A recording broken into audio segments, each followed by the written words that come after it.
Welcome to the Genius Factory. Enjoy the video. In this video, I will explain how to use file cards. File cards are incredibly simple yet powerful tools for organizing information.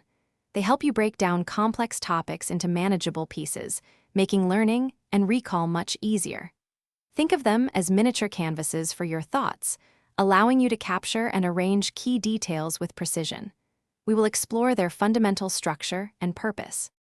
Now, let's get hands-on with creating your file cards. The golden rule is to dedicate one distinct idea or fact to each card. This ensures maximum clarity and prevents clutter. Consider using a bold heading or a prominent keyword at the top of each card for quick scanning.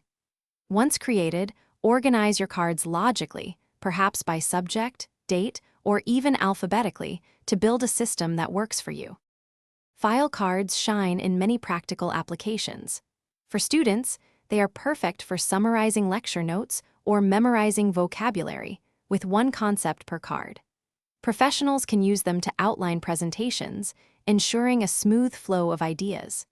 Project managers find them invaluable for tracking individual tasks, assigning one task to each card for clear oversight and progress monitoring.